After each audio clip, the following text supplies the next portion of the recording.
Welcome, my fellow Doombots, to Doom Viewer. I Doombot talk about stuff, and the topic of today is your friendly neighborhood Spider-Man. First of all, I want to tell y'all, I've been reading the comments. There are a bunch of people who were correcting me, actually, saying that the animated action figure that I had of Tombstone was actually originally black, and that he turned into Tombstone by falling in a vat of acid.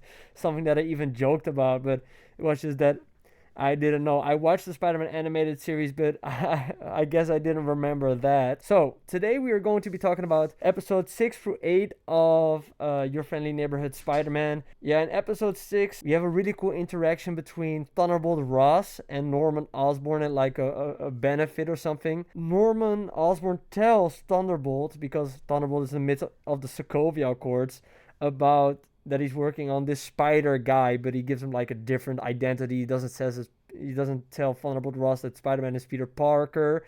And when he shows him a tablet of Oscorp, on the tablet, Thunderbolt Ross sees that there is an emergency. So yeah, it's pretty funny that Osborn is like, yeah, I can help you with the Sokovia, of course. I can help you like get in rogue superheroes like Captain America. But at the same time, he doesn't have his own ship in order. So I thought that was a funny scene. Then we get a really dope fight scene between Daredevil, who was the person who broke into Oscorp, and Spider-Man, and basically Daredevil lays a can of whoop-ass on the amateur Spider-Man. It's also pretty fun that Charlie Cox is playing Daredevil in this one, so yeah, Charlie Cox is just the go-to Daredevil now. And ta-da, the end of the show, of course, is now that Peter Parker's friend Nico, I think her name is, who's like some kind of magician, wizard girl in the comics, also finds out that Peter Parker is Spider-Man because Harry Osborn tells her about it. Great job, Harry. For some reason, Nico is really angry about it. In the next episode, I'm not really going to talk about it too much. She also goes fast and furious. She just starts like street racing and stuff. Now we get to the most intense scene. And let me tell you, Norman Osborn finds out that it is actually Dr. Otto Octavius who's giving all of these people their enhancements, like the Rhino Girl and the Fast Guy and the Fast Girl. And he tracks down the signature to find that it's Scorpion who's breaking into the base of operations of Lonnie's gang. You think that Spider-Man is doing pretty good. It's a hard fight, but eventually he webs up Scorpion all the way, and Scorpion cannot move, the tail, everything. He webs him up so good that actually all of Spider-Man's webs are gone. So yeah, Spider-Man tells Norman, like, yeah, I defeated Scorpion, no problem, but my webs are out. And Norman just hangs up the phone and starts like telling Thunderbolt Ross where Dr. Octopus is.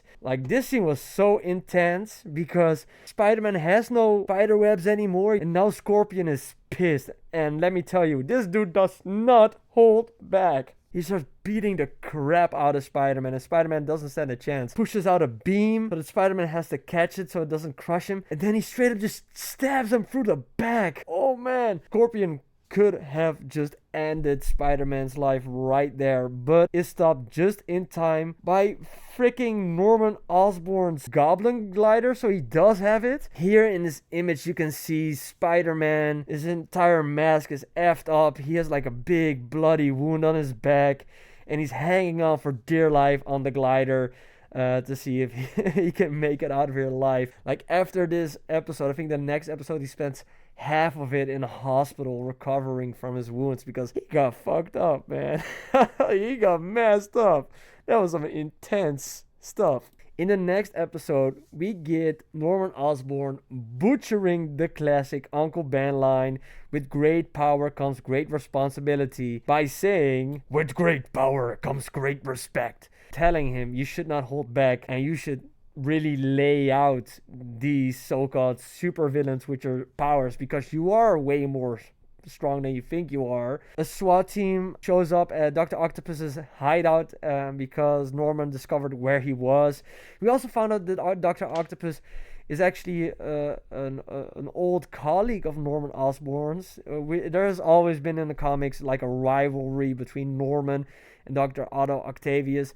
But he gets arrested by none other than Thunderbolt Ross and Tony Stark in an Iron Man suit. They just straight up show up and they're like, Dr. Otto Octavius, you're done. Just because we got like an interaction between Iron Man and Dr. Otto Octavius, I just had to put this scene out there where like an old, broken down Dr. Otto Octavius, Dr. Octopus, is making Tony Stark kiss one of his octopus arms, films it, and he embarrasses him. The freaky boy. We also get a scene where Pearl and Peter Parker are like working on some homework on like a project, and then Lonnie shows up to talk to Pearl. I don't know exactly what he was trying to tell her, but basically at the end he's like, yeah, I'm too cool for you, I don't want to be with you anymore, and yeah, I'm in a gang, but I'm a cool guy now, so who cares? And Pearl starts like crying about it, tries to walk back to Peter Parker, and then she sees that he like jumped out the window to talk to Lonnie, and basically Peter Parker tells Lonnie, don't join the gang, it's only gonna be bad for you. But Lonnie has just made up his mind. He's like, nah, I'm Tombstone.